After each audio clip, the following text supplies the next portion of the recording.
And looks like we still have quite a few people coming on, so we'll give it just one more minute and then we'll get underway.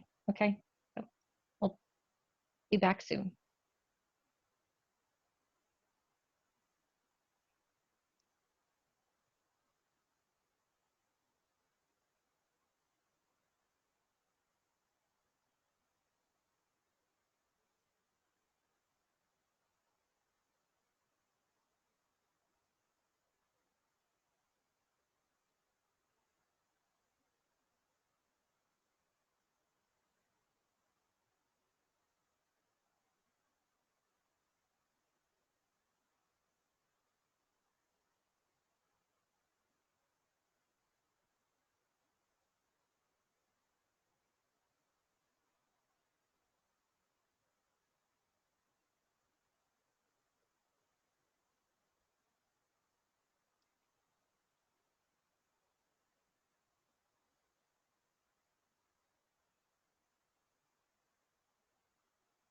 Okay, so we'll get underway.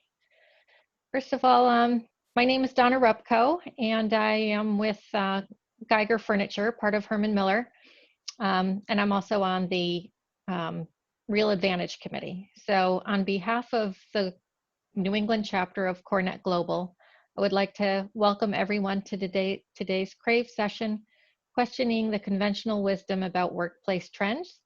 Our speakers are Adrienne Rowe, Global Director of Workplace Strategy at Merck, and Ryan Anderson, Vice President of Digital Innovation with Herman Miller. Before we get started and I formally introduce Adrienne and Ryan, I'd like to take care of some housekeeping. So our first order of business is to highlight our upcoming CRAVE webinars. We have one on Wednesday, May 13th. It's a happy hour covering work-life and balance and return to the office. On Thursday, May 14th, we have an afternoon, a midday session that will be about artificial intelligence and those tools to guide capital spend to increase workforce effectiveness and reduce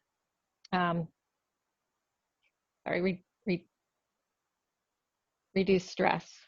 And then May 29th, we have a session on emergency preparedness, response, and reality. Then on Friday, June 12th, we have a CRAVE session on sustainability. If you're active on Twitter, Instagram, and LinkedIn, you've likely seen our posts. If you have any news to share, please contact Stephen Smith. His address is shown here, stephen.smith@northstar-pres.com. Then, of course, we'd like to thank all of our corporate partners. They keep our chapter going, along with our Founders Circle sponsors, both at the platinum level and at the gold level. And so with that, we'd like to instruct everybody today, if you'd like to submit any questions, please use the Q&A window on the Zoom dashboard. All the questions will be taken from the Q&A window and not from the chat box.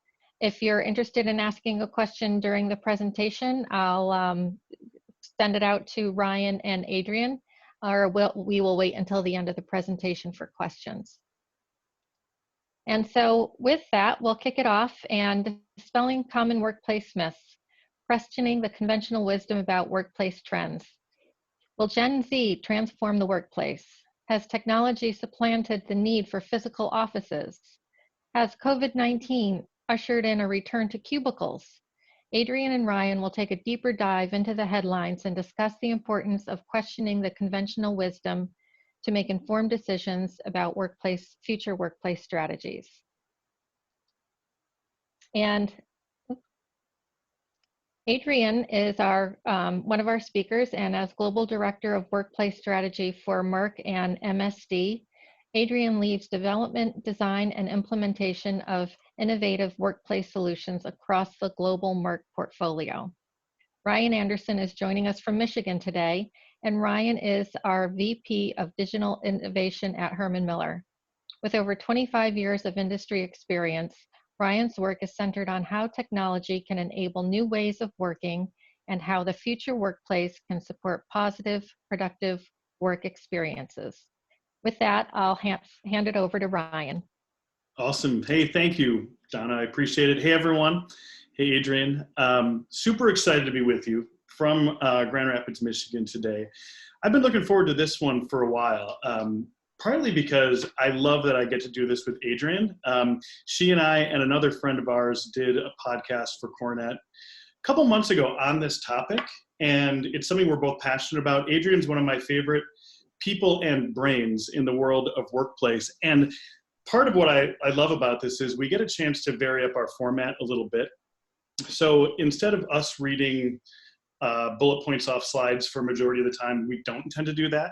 We're going to try to just make this more conversational. There's certain topics that she knows more about, I know more about, and we want to dive into this notion that sometimes the conventional wisdom of our industry seems so prominent, like there's certain assumptions that everybody just makes, and they seem off. And we can take the chance to really question those. As far as our format today, please feel free to jump into that Q&A, offer different suggestions, different thoughts. It doesn't just have to be questions. We really want this to be relevant to you. So we want it to be participative, interactive, and most of all, a good, healthy, hopefully intellectually stimulating break from the craziness we've got going on. So that's my brief introduction. Adrienne, anything else you want to add before we dive right in? Just glad to be here. Happy to be talking about something that's not a virus, although if that comes up, that's fine too. And thank you. Yeah, and we have to just acknowledge how awesome your background is, because many of us are just living on videos these days. The fact that you've created your own custom background, I think, totally illustrates creativity. It looks great, by the way. Thank you. Just don't tell our branding people. Sorry. Homegrown logo. I tweet then. Okay, awesome. So let's start here. Our industry, we have a fondness for prediction. It's not just our industry. I mean, it's just us as human beings, right? We like to be able to think about the future. I think it's a good thing. I started my time at Herman Miller back in 2012 as Director of Future Technology. It was a great role. I led our tech research. I was paid to think about the future, and it was fun. And I think there's a lot of health in it, but there's also some weird elements to it as well in terms of how we begin to think about predictions that maybe are a little bit off. So I've put on the slide just a handful that I have personally addressed or dealt with in my time in the industry over the years. The Paperless Office. Folks, I work in technology. I still printed the slides today with a little bit of notes. The Paperless Office was referenced as early as 1975, if you can believe it. I think it was a Business Week article.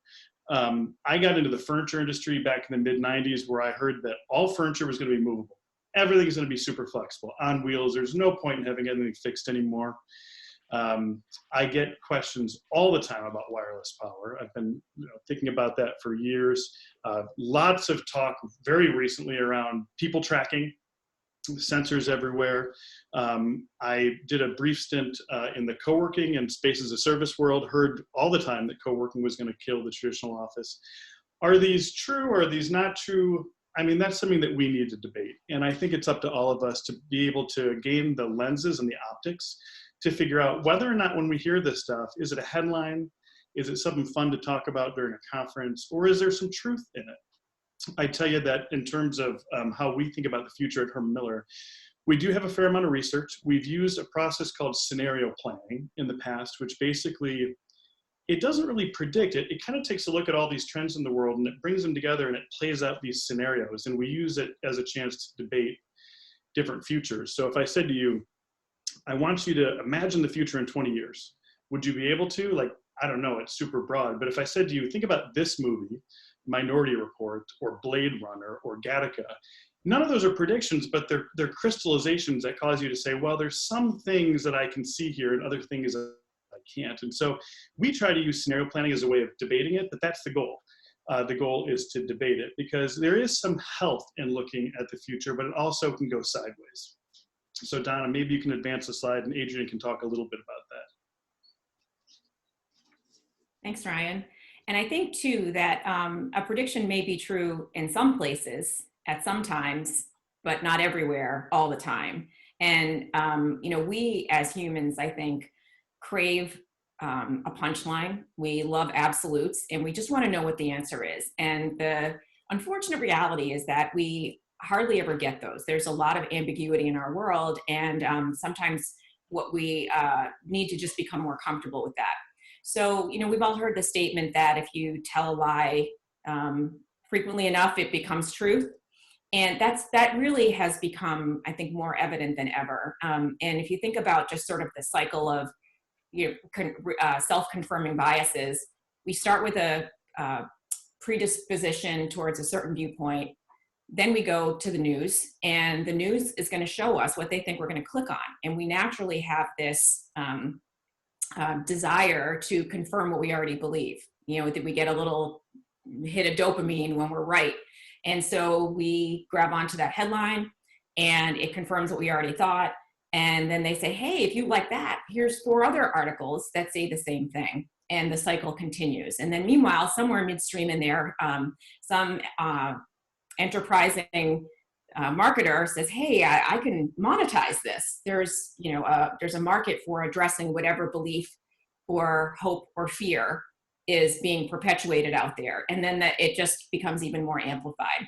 So, this is everywhere. We've all seen it. We're not here to debate that today. But I think from a workplace perspective, we are the people who are responsible for interpreting what's out there and helping our occupants make sense and make good business decisions. So, I think we have to have a little bit of fluency in the research. I happened to have done a stint as a researcher before I was in workplace at Disney for about 5 years with, doing modeling, statistical analysis, segmentation, all that stuff. And I also, in my 30s, went back to school and got a degree in science. So I have, I think, a familiarity with the research process and the scientific process that helps me to make sense of these things. And so I want to just share some thoughts with you about what we're seeing out there. So if we can go to the next slide, please. Hey, Adrienne. While you transition, by the way, I love your background. I love that you have the science degree. I love that you have a research degree. Let me just add one quick anecdote. The scenario you described where there's like a nugget and people click on it and then the marketers get involved. I have a marketing background, and in the furniture industry, we were faced, I don't know how long ago this was, 5 years ago or so, with the whole sitting is the new smoking thing.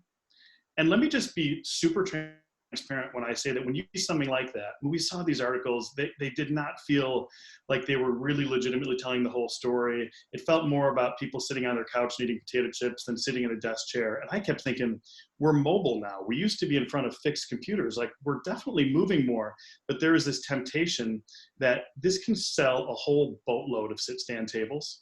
And everybody in the market had to choose whether or not they were going to go promote what may not be legit with the hopes of making some money, or try to tell the truth. Now at Herman Miller, we did not go down that path. And I think many of our best competitors also chose the high road. But those are very real scenarios. When somebody in the media latches onto something, you can't help but think, boy, this could be a real revenue generator. Yeah, and I think that's a really great example. And, certainly I'm not here to malign anybody who's looking for a business opportunity. We're all selling stuff and, want to do good business, and that's great. But I think that's a great example that, sitting is the new smoking, because it applies to a very specific scenario of the person who is locked at their desktop, for 8 hours with a few breaks in between. And the reality is that for most knowledge workers, that's not the case. We are going to meetings, we're getting up, and it's not about sitting, it's about changing posture, right? Which is a trickier story to tell and doesn't sell as many height adjustable desks or ergonomic chairs, but that's the reality. So I think it is important that we have a little bit of familiarity with and dive deeper into what the research is actually saying, because oftentimes, and some of you have heard me already talk about this with respect to that Harvard article about open office, the media will grab onto a study and distill the one thing they think is going to grab your attention and put that in a headline without without articulating what the actual conclusions of the study authors were. So social science in particular is very tricky because people are vague and, we're hard to box in. And that makes it, I think, more difficult to really draw hard conclusions from. So we have to be particularly careful with social science research. Generations in the workplace has actually been around since the 20s and kind of grew roots in the after World War II with the baby boom. And then, when the baby boomers, we had a little brief moment in the sunshine as Generation X, and then it was all about millennials, right? So it's been around for a long time, and it really took root probably about 20 years ago when a couple of publications came out. I won't go into all of those, but essentially the theory says that based on the year that you were born, you are more likely to have certain personality traits. That's what it comes down to, and it buckets birth years into ranges. And it's the premise is that the major societal events that happen during your formative years are going to influence your personality and behaviors over time. And that all sounds great, but except that it doesn't really hold up. So there's a few problems with it. Probably the biggest one is that it doesn't accurately predict with any level of validity future behavior. It's entirely backward looking. It takes a bunch of people and says, okay, if we sort them into these buckets, can we find ways that people are different? Maybe. What makes it particularly problematic is that birth year is directly tied to your age, which is directly tied to your life stage. So, and that does impact your behaviors and your preferences. If you're a parent of a young family right now, you have a much different experience than the person who is living alone. That's very amplified right now. So it's cross-sectional. It can't tease out those important differences, and it's not predictive. So it's while it can be fun to think about ourselves in generational buckets, it's not very useful in terms of informing decisions to invest money and to create a work experience. So that's the best case scenario, is that it's not useful and that it's mildly entertaining. In the same way that Myers-Briggs was entertaining, and that's been debunked.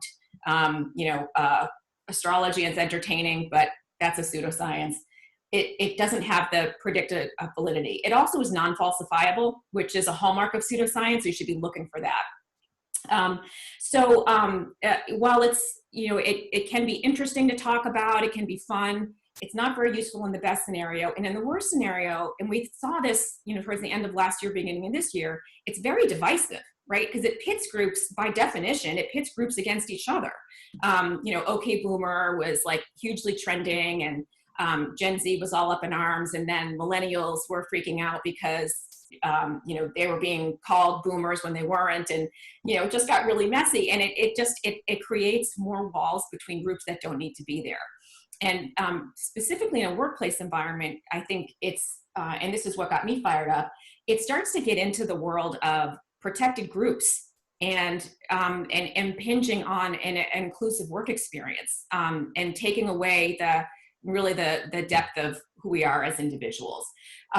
So I leave that with you. I have a lot of information on it, and if anybody wants it, I'm happy to share it on the history of the theory and some other reasons why it might not be the best way to think about your workforce.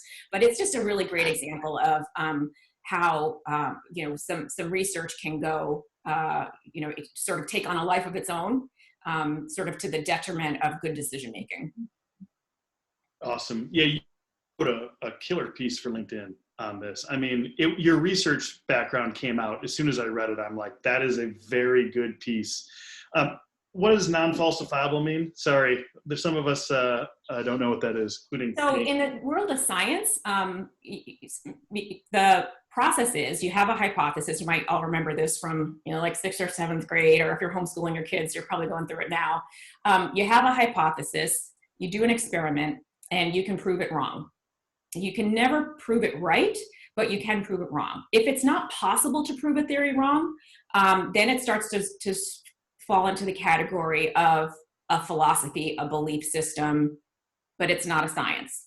So if something is non-falsifiable, you can't ever really prove it wrong, but that doesn't mean it has predictive validity. So a great example would be astrology. If you talk to people who are tried and true believers, you can't tell me that it's wrong. You can't prove that it doesn't work. That's exactly why it's not good science. Yeah. Yeah.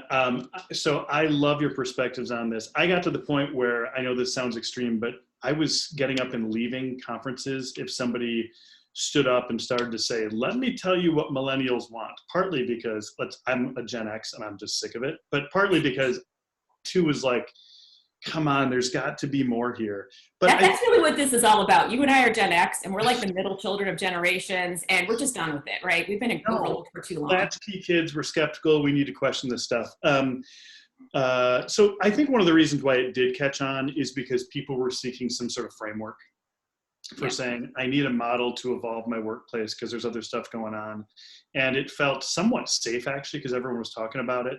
I know this is a super broad question, but there's got to be a better approach, right, than saying, let's evolve our workplace to millennials or Gen Z. Like, what do you think is the better approach? Well, I think it's a really important question. It's not an easy one, but I think the first thing is do no harm, right? By making sure the environments are inclusive and are meeting people's basic human needs. And there are some things that everybody benefits from. Things like clean air, clean desks, natural light, lots of choice. Those are all elements that I think are universally beneficial. So you start with the Maslow's hierarchy and work your way up. So I think that is very useful. Thinking about your population as individuals and not as buckets, because most of the buckets we put people in are temporary. Even if you say, well, I'm going to sort people by job. And so this is why I think segmentation schemes in general and persona-based plans in the workplace can be tricky, because even if you do it by job, somebody might be in a different job, or that job may change. Or if you do it by individual, they might shift life stage. And, the moment that you become a parent, for example, all bets are off. You have completely different needs than beforehand. So I think those, staying away from the segmentation schemes, and it took me a while to get there. I used to be a big fan of them, is a good one, but really thinking about people as individuals. And then the second piece is thinking about what's the work that needs to be done and how does it need to be done? And then you marry those two together. And so it's not as expeditious a process as just segmenting people, but I don't think with human beings that you should take a lot of shortcuts, if they're not validated. Yep, that makes sense to me. By the way, in our podcast for Cornet, you used a term called democratizing photons, which has become part of my life. Do you want to share what that means? Only because I'd hate to miss such a great phrase. Oh, it's so nerdy. So it just means that, I think back in the day, and this is about, open office, like having a window was a privilege of rank. And, the truth is that everybody needs natural light, and the better access we have to it, the better we feel and perform. So democratizing it simply just means prioritizing equal access to those spaces instead of walling them off for certain individuals. That's right. And we both just said today that we've worked outdoors a little bit in the last few days, but I digress. This is awesome. By the way, friends that are on, please use the Q&A function liberally. Get your thoughts in there, get your questions in there. And Donna, I know it's tough particularly when I get going, but you can interrupt at any moment with a question that you think is timely. Otherwise, we can save it till the end. So why don't we transition to a topic that I spend far too much of my life thinking about, which is technology in the workplace. I'm actually, sorry, I had my video spotlight locked on you, Adrienne, because we were in a conversation. So I'm going back to the content here a second. Tech, oh boy, tech is just ripe for speculation. In fact, is there a domain where people want to talk about the future more or speculate about the future more than technology? I'm not sure. It's fun, but it's also very muddy, and it's very difficult, even for people in the tech world, by the way, to try to sort fact from fiction. I think it's challenging for all of us for a couple different reasons. One is there is a dynamic relationship between the technology we use and the work we do. So in some way you could say, well, I didn't work the way I used to before the iPad was invented or HD video was invented. But there's this other part that says that, well, people have natural human tendencies, natural patterns of behavior. If you're familiar with the book Pattern Language, it suggests that people will behave the way they best want to, and the technology should really be there to support it. So you see a lot of people speculating that, well, this technology is going to change everything. And it's tough. You kind of look at it and go, maybe. Digital whiteboards, good example. Throw away all your expo markers. It's all going to be digital whiteboards. No, not generally. They've been around forever.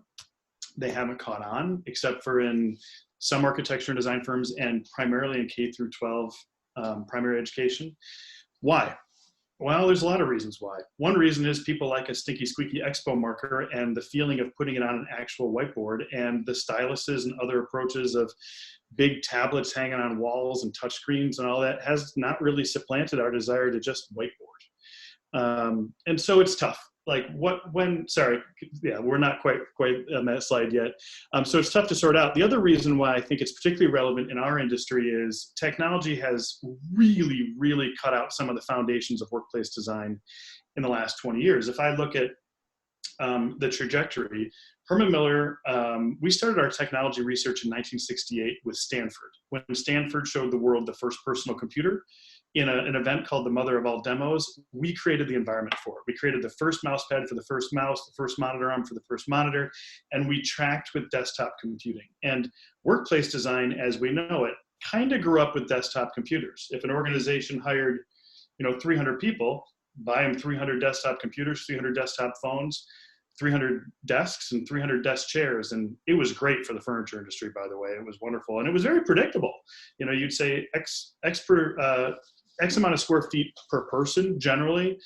And we worked with that. But when mobile technology and Wi-Fi and remote technologies, et cetera, started to come in, we've all seen it. It's really eaten away at a lot of assumptions about workplace design. And so occupancy planning, trying to support activity-based working, it's really been disruptive. I'm concerned, and I have been for many, many years, about an attitude, not an attitude, it's a false belief really, among facilities and real estate people that, hey, technology changes so fast that I can't predict it. And so as a result, I'm not a technologist, I'm just gonna do my thing, and we'll leave that to IT. I don't find that to be the case. Actually, what I have learned just in my own journey, because I didn't start out with a technology background, I started out with a marketing background. What I have learned is that the technology is able to be understood. It requires a different lens, a different set of filters, and that it isn't changing so fast that we can't predict it. If anything, I think all of us need to lean in and say, no, I might not consider myself a technologist or a technology person, or I might not know how to work my Roku, or the VCR is still blinking 12 o'clock. Some of you won't even know that reference. But I'm still gonna take an interest in trying to understand the basic trends and begin to get into a dialogue around how is this or isn't this going to impact my world. I'm very thankful for Cornet, as well as organizations like Realcomm, which are promoting this as a dialogue, and I'm thankful to be talking about it today. Let's go to the next slide, and then we can chat a little bit, Adrienne, about any questions that you might throw in there or thoughts you might throw in there. Let me share with you like my favorite framework, or one of my favorite frameworks out there in the world. This is from Gartner. Gartner is probably the best technology research firm on the planet, and it is called the Hype Cycle. They created this as a framework to help technologists understand the maturity of how technologies mature and grow over time. And let me just walk through, particularly if the font is small for you on the remote end, each of these phases. And by the way, they plot all these tech trends, some of which are very obscure, like smart dust on this. And I've taken away all of the different trends, and I'm just showing you the phases. The first phase is the innovation trigger. That's when somebody invents something. I'll see something on YouTube, or there'll be an article. People will send me stuff like, did you see this? They can transmit power wirelessly 20 yards. And I'm like, great, somebody invented something. And then when people get excited about it, the next phase, I don't know who named this at Gartner, but I love it. The next phase is the peak of inflated expectations. That's when people really start talking about, this is gonna change everything. This is gonna change the world. I live in Michigan. In Grand Rapids here, we have the most complex, longest autonomous vehicle route in the nation right now. Self-driving cars have been at the top of the hype cycle for so long. It's crazy complex. The people working on these cars have to figure out what to do, what the car should do when an accident starts to happen. So the complexity of actually making this stuff that's super hyped work is what causes the next phase, which is the trough of disillusionment. That's when everyone's like, what happened to that? Why did that turn out to be just such a disappointment? And some things like wireless power and digital whiteboards, as an example, have been in there a real long time. And it's during that phase that either the engineering gets worked out or the market conditions worked out, or there's other changes in the ecosystem that allows them to be successful. And then the slope of enlightenment and the plateau of productivity are where the technology takes off. Let me give you an example. Virtual reality. It is, you can debate the start date, but it is at least 30 years old. So it would have been on the left side of this. Also, by the way, out of Stanford. Although I know there's probably some MIT fans in the crowd, so both are great schools. But it started like 30 years ago. It was really hyped around like flight simulations, training, things like that back in the 70s, 80s. And then it just kind of disappeared for a while. There was all this talk about sim environments and it didn't come around. And then it got legs recently, like in the last 6 or 7 years. I think our industry, by the way, is still trying to figure out entirely what to do with it. Just behind it, by the way, about 4 years is augmented reality, which I think has a ton of application in our industry. And I remember when Pokemon Go came around, it was like the first time I thought, I saw some like people in suits running around downtown Grand Rapids chasing these imaginary things. And I thought, look at that. AR, augmented reality, has come out of the trough. It takes a long time. One of my favorite tech futurists, his name is Paul Sappho. He said, never mistake a clear view for a short distance. And overnight success in the valley usually takes 20 years or more. It's true. So I believe that part of the mistake here in terms of our industry and the way we treat technology is that we are so prone to the hype. I have seen so many instances of organizations making investments in technology that I think with a little bit of scrutiny, you go, I don't think people are ready to use that yet. Big touch screens. Like, is anybody walking around your office going, I just wish I had an 80-inch tablet hanging on the wall? Maybe in the future you want to pilot it, play with it, but is it ready to pop right now? I don't think so. And so I often encourage people with real estate facilities background, trust your gut. Even if you feel like a little bit of a Luddite, not super tech forward, you do know how people work in your organization. So being able to take a look at some technology that you're at some event or you're at some trade show, you're at somebody's showroom, and someone's saying, this is the future. Is it? Right. Brian, we have one of our attendees saying, I see some parallels between the hype cycle for tech and my own cycle for quarantine productivity. Hey, this cycle is it is applicable for so many things. Yes, quarantine productivity. How about your next headquarters redo? How about our dating lives when we're single? Like, there is some truth to, we get super excited because we see something with potential, and sometimes we jump too quick. And by the way, there are times when I'll say, let's go play with the technology. And we have a little bit of a lab at Herman Miller where I hate to say it, but we'll kind of goof around with this stuff. That's really, by the way, how people use technologies. If you ever have some new technology that you want your whole team to learn, don't tell them to start using it tomorrow. Schedule time on their calendar to have them play with it for the next 2 or 3 weeks. We'll play with technologies in some cases for years. During my time at Herman Miller, we've had robotic telepresence, literally like somebody's on video on a robot cruising through the hallway. We started playing with what became Surface Hub with the team at Microsoft back in 2013 when it was Perceptive Pixel. We really like to get hands-on and then just as a group say, what do we think? Like, is this real? Should we support it? Is it hype? Yeah, that's kind of how we approach it. I've been talking. Who has questions or thoughts? Adrienne? I have a question. Yes. So with all of that stuff that you've played with, have you been able to kind of hone in on what technologies you think are most susceptible to inflated hype and misaligned expectations? Yeah, I would say anything that has a really slick demo. I hate to be so blunt about it, but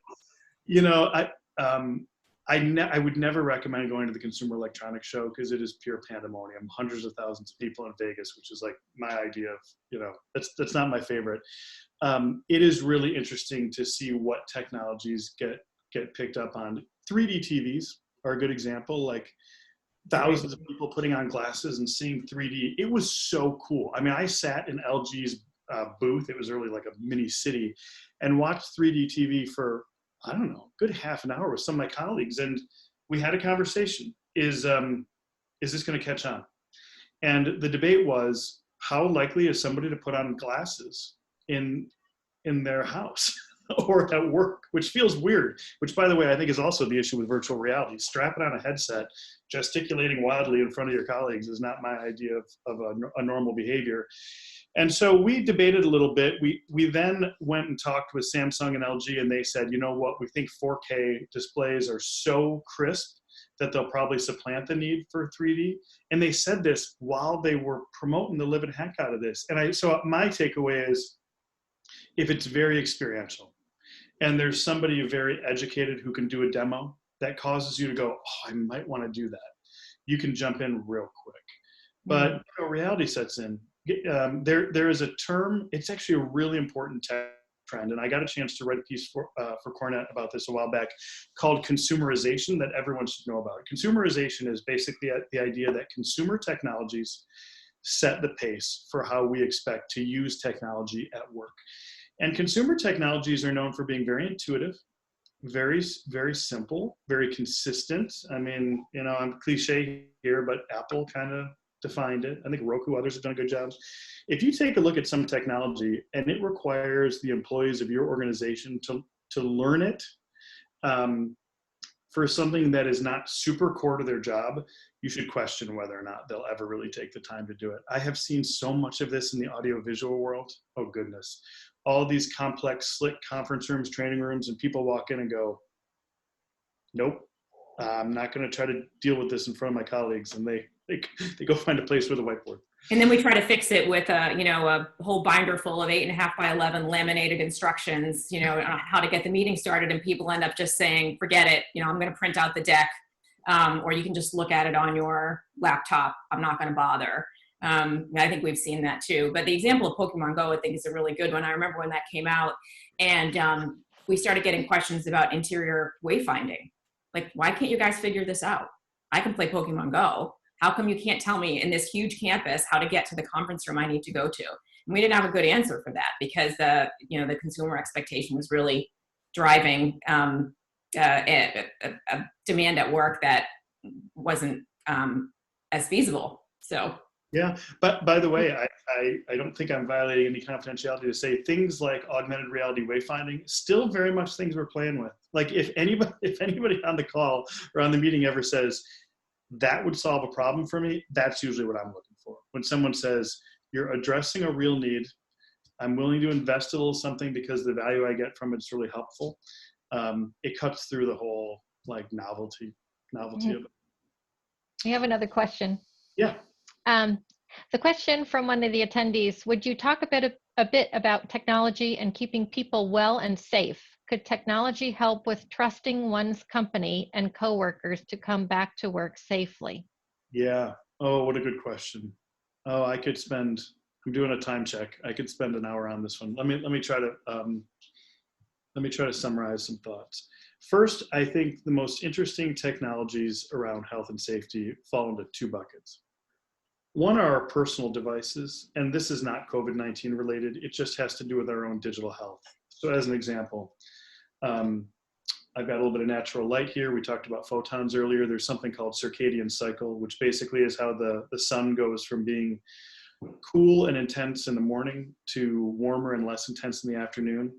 Our devices generally kick off very, very bright blue light. So things like using your phone in bed and working till late, and how it interrupts our sleep cycles and causes what is essentially a chronic sleep deprivation among people who tend to work well into the evening. Those personal devices, our wearables, play a huge role. By the way, I have a dog who's clearly trying to protect me from a dangerous Amazon delivery person. It's just part of remote work. Sorry, his name is Griffin, named after our local hockey team. Thought you should know who's disturbing everyone right now. The other side of this has to do with building technologies. And if you've never gotten into the world of prop tech or CRE tech, prop tech is all property-related technologies, CRE tech is corporate real estate-related technologies. It's a subset of prop tech. It is one area that I would definitely spend some time understanding it, looking into it, and sorting through the hype and the myth versus the reality. The question is excellent because you've highlighted something right off the bat, which is building technologies that help to promote wellness and safety have value. And so I do think that there's a whole host of technologies that can be really, really useful. Security systems, smart connected security systems, smart HVAC and air handling solutions have been around for a while. I just talked with some friends, as an example, at Comfy, which is a CRE tech firm out of San Francisco. We were talking a little bit about air handling and the need in infectious disease control environments for better air circulation. Like we talked about before, some of this stuff's a little bit muddy, but having technologies that ensure basic things like better cleanability schedules, working with your provider, whether that's a facilities maintenance firm or a custodial firm, to make sure that you're using simple technologies to track, to make sure that everybody has visibility to know when something's clean, or making sure the air handling system's promoting good circulation. All those are legit. I will say there's a new group of technologies within the prop tech world that has yet to be fully proven. So I reached out, I guess Monday, to an organization that has been using advanced camera technology to do very, very quick thermal scans. And my question for them was, literally, I can show you the LinkedIn note. Hey, I think your technology is really interesting. I often find myself advising Herman Miller clients on building technologies. Can you tell me, is this technology ready for commercial use? And is it scalable? What I was really asking was, how much of your video that you stuck on your website is hype? Where it showed like people walking through a hallway and someone's 96 degrees, 104 degrees, like it was reading people's temperature, or at least purporting to do so at a very rapid rate. And then, my question is, great, you made a camera that can do that, but is the whole ecosystem there? So like, just because the camera can spot heat, who is it sharing that with? And is that information available now, or is there a 30-minute latency so that whoever's looking at this dashboard presumably then has to go figure out what anonymous face was 104 degrees? Yeah, a healthy dose of our Gen X skepticism here I think is really useful, but I do believe that for the near future, there are some existing, established, and scalable building technologies that can play a role. I also think that on that one, take a step back. How much of the problem is it really solving? So yes, you are going to, is it going to give you some false negatives or some false positives, for one? Knowing how many people are asymptomatic and how long the incubation period can be, how much are you really catching? So those are, I think, also questions that we should be asking. But I think in terms of, I'm going to expand from technology to innovation. Some of the things I really like are fabrics that are self-cleaning and materials that are self-cleaning. Brett Howtop from LinkedIn did a great piece on some of the things that they're doing, just foot pedals on doors and the use of copper. So I think those are all things we need to be exploring. But then we have to be thinking about, are we creating a problem by solving a problem? So for example, if we go crazy removing all of the fabrics from our environments because they can host germs, do we just create an acoustical issue? So I think, that at the end of the day, common sense and avoiding a knee-jerk reaction before you fully understand the problem is always good practice. I totally agree with that. The other thing is, I'm thinking about one of my colleagues who was involved with helping with infectious disease control post the SARS outbreak in Toronto in 2003. And one of the comments she made to me, and I'm gonna misquote it here, was that basically any solution that is very affordable, mandatory, or demanded in mass are probably likely to outweigh others. So as an example, after that outbreak, there was speculation that, we're going to see a lot more sinks built into healthcare facilities. And one of the things she said is, well, there were a lot more bottles of Purell because they were, $7 and you could replace them pretty easily or move them around instead of installing sinks.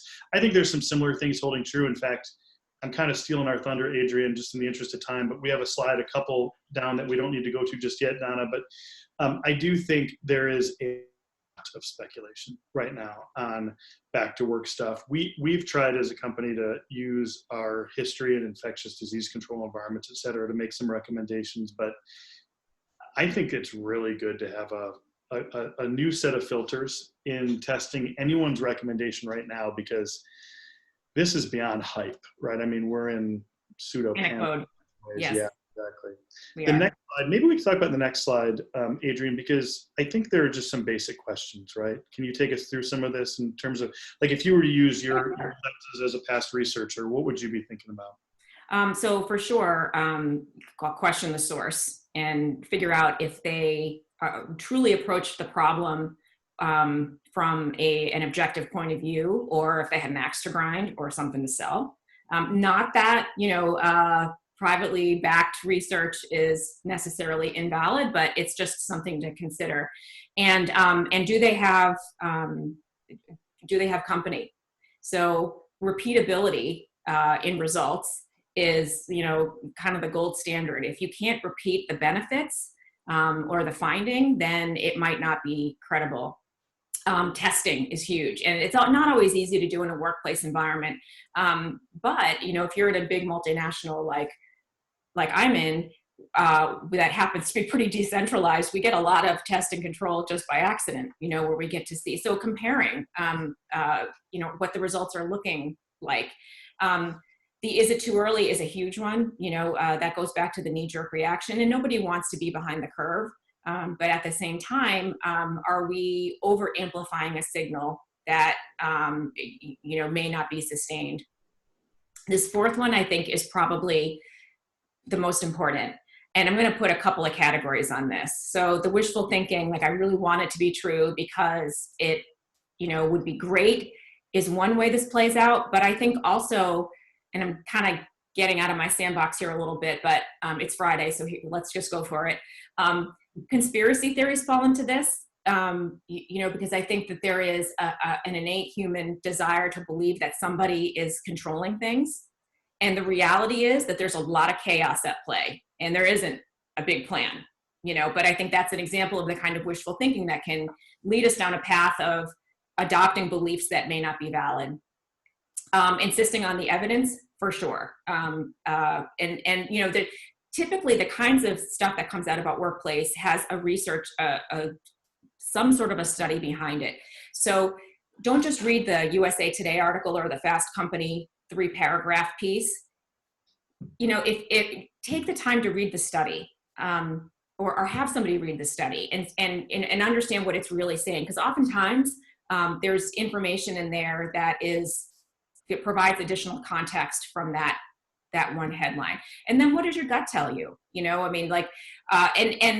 This is one's a little tricky because my personal preferences might get in the way of my gut. Brian, you were talking about paper before and the paperless office. And I can tell you, I'll never be fully paperless because I love paper. My dad used to be a printer, and I just love the smell of it and the feel of it and ink and all that stuff. So that's not a good example of, that's a focus group of one. But at the same time, I can observe lots of other people liking paper too, and using journals and bullet journaling, and that just tactile experience and of longhand, and that what that does in enabling you to get your thoughts out. So that's the kind of thing that I think can help us really, check ourselves and really adopting too readily some hype that may not fully materialize. Yeah, I'm going to add just a couple things because I inserted the phrase "not evenly distributed" under "is it too early." That was a reference to the old William Gibson quote, "The future is already here, it's just not evenly distributed." That's one of the ways that technologists try to test some stuff, which is, are there examples of something that's true or working in other domains where it might cross over, or is it unlikely? And then the quote, "What do you need to believe for it to be true?" was a nod actually to Andy Owen, which is Herman Miller's CEO. When I and others bring ideas that we want to explore, this is the question that I think she has most often asked me, and I love it because it's just a nice way of testing assumptions, which is, okay, there's some sort of solution, there's some sort of idea, there's some sort of trend you believe in, but what do you need to believe for that to be true? In other words, like unpack it a little bit. Why do you really feel like this is the case? And it's a good litmus test. If you have a tough time answering that, chances are it might not be true.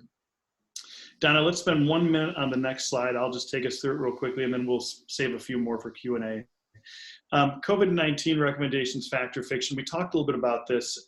I have personally been overwhelmed by the number of webinars and white papers, et cetera. Some of it I thought was really good. Some of it super speculative. And so once again, question the assumptions, just like Adrienne just said. Who's saying it? Do they have an intrinsic reason for me to believe this? And this is a great time for us. And I know that CoreNet is really a vehicle, probably the main vehicle for doing this, but really bouncing best practices off of each other. And as I mentioned before, that isn't just now. There are past precedents for managing infectious disease control within office spaces. Take a look at what changed in terms of some of the administrative spaces in healthcare after the SARS outbreak in Toronto and other places. And once again, use your gut. I don't want to do any sort of plug, but if you go to hermanmiller.com/COVID-19, you'll find a guide there that we intentionally did not make a piece to go promote product sales, just the best stuff we could get together, and we're trying to evolve it as well, but use discretion, friends. Let's go to the next slide on Q&A. I'm going to do one little additional plug for everyone, just to say that Adrienne and I, as well as another friend, Kim Powers, who is head of workplace at IDEO out in San Francisco, recorded before the COVID-19 stuff, a kind of version of this conversation for the What's Next podcast on CoreNet. I don't think, Adrienne, I even told you, it just came out like 2 or 3 days ago. I'm not sure that it's evident that it was recorded well in advance, but if this conversation is of interest to you all, if you want to go farther into it, one of the things we explored with Kim was the role of amenities. You know, she's out in the Bay Area where the amenities war around you need free lunch to keep employees is such a common belief that we did a deep dive on that as well. And if you're interested, go check it out and take a listen. Okay, we have some 5 minutes for additional questions or thoughts or best practices. Feel free to use the Q&A function. And as we're bringing those up, Ryan, one comment I'd like to make is that, you know, this is conference season and none of us is going to conferences right now, obviously. But I have to say, I have never felt better connected to the community of workplace practitioners as I have right now. And that last bullet on your last slide, using your network, has just been huge. And not just for the information share and what are you doing and has this worked and can I share that, but also just validating, you know, some of the stuff that's coming up. So I want to thank CoreNet and all of the other providers who have been arranging forums like this, because I think it's been really helpful. Well, we do have one question. One question is, what are some best practices for testing new workplace strategies to determine if they're relevant for our organization? Adrienne, do you prototype and test before you scale things up? Yeah, that's tricky because we do. And typically it will happen when you have a senior leader who has an idea that they want to try out. And oftentimes, so this one can be a little tricky because typically that's somebody who's in a more innovative role. So just because something is working well in your, you know, digital marketing team doesn't necessarily mean it's going to fly in accounting. But I'm a big fan of let's try it for 90 days. And if it works, we'll scale it up. And if it doesn't work, we'll figure out, did something need to change? Can we tweak and adjust it? So I'm a huge fan of testing, partnering with suppliers to try new products before we deploy them. And we just did a whole test of chairs for our lactation rooms. You know, the best way to test a chair is to sit in it. So we put some out there for a while and got feedback. Nice. Yeah. I will also say just a brief plug to a mutual friend, Karen Gill at Fidelity, who I've known for years, is one of the people that I often will turn to say, hey, how are you prototyping and testing things? That's one of her areas of passion. I know she's out there and active in the New England chapter as well. Donna, any other questions, thoughts? Yes, we have another question. we have a question. Beyond generations and technology, what are other topics that you think might be overly hyped today? Oh, open plan, for sure.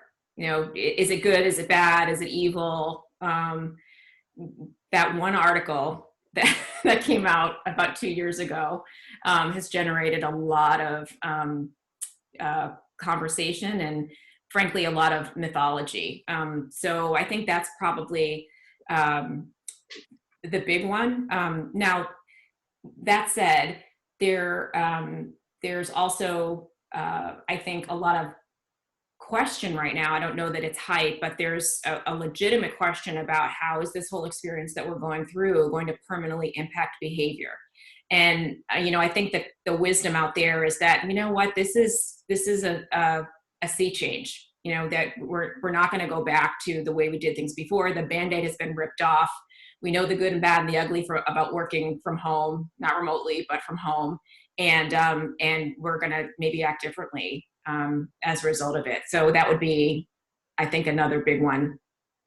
Yep, I will just also very quickly, because we're running out of time, add that I think there's already begun, and we're going to see more issues around sensing and the use of sensors in workplace. I mean, I helped commercialize Herman Miller sensor product, and one of the things I learned the hard way in some of our PR efforts is there are reporters who write articles, and then every publication has headline writers. And the headline writer's job in a digital era is to get clicks. And so it's often that you'll see very sensationalized headlines with articles that are not quite so sensational. I personally have been seeing this on the topic of sensors now for several years, but very recently, like in the last 3 or 4 months, including last week, I think it was the Journal of all things, had an article on returning to workplace and how sensors and cameras are going to be tracking your every move. Is it? Probably not. But I think there's a fair amount of speculation there too. I do see some additional questions coming in, but I also know that we're at 1 o'clock. So happy to address any of those via email or stay on based upon what Donna and team wants. I think we'll go for this last question. So what would make you comfortable to walk into an office 45 days from now? And this will be our last question. You want to start, or you want me to? Why don't you start? Yeah, for me, the number one thing is a communication plan related to custodial cleaning. I know this is like probably not maybe where you expected me to go, but I just want to know, and I'm thankful at Herman Miller that we'll have this, but as an employee, I would want to know that there is someone with eyes on when every single space is cleaned, that data is being updated and made available to everyone. And so, you know, I think we've all learned the physical distancing protocols. I think we've all learned to wash our hands. I'm hoping that air circulation and air handling systems are being looked at, but the number one thing I'd want to know is that somebody's really been attentive to these sort of things. There's some other basic protocols. I think the World Health Organization or the CDC, I can't remember which one, is recommending 6 feet center line between chairs. Personally, I would expect more because if I look at, you know, the center line of a chair, 6 feet over does not necessarily mean that I'm a full 6 feet away from that person. So some of that, but for me, I don't know that I'm personally expecting a lot of massive changes to the environment as much as I am knowing the confidence that people are really managing the hygiene, cleanability, sterilization of the environment in an ongoing way. I think for me, I want to know that the infection rate has gone down and that we are truly seeing a lowering of incidences and that we're getting past the peak and really on the downswing. I want to see the numbers because what happens before I get into the office is probably going to make a bigger difference than what happens when I'm in there, particularly if I'm in an urban environment. You know, I mean, all the distancing, you know, and sneeze guards in the world are not going to help after I just took the T with 400 people, you know, and went through an elevator lobby and like, so that's, I think, and I think that's the bigger message is we have to take our guidance from the broader information that's out there. And, you know, of course we're doing everything we can in the environment, but we can only mitigate risk. We can't eliminate it. And we have to be smart about when we go back. Awesome. All right. Okay, well, thank you both. And thank you everyone who has attended today. There is one more question. We'll send you that question so you can answer via email. And I'll just say thank you for your time and your knowledge and sharing that with the CoreNet Global New England chapter. Thank you very much. Thank Thank you. you, Ryan. It was Thank you, fun. Adrienne. Have a great weekend, everybody. You too. Thanks so much.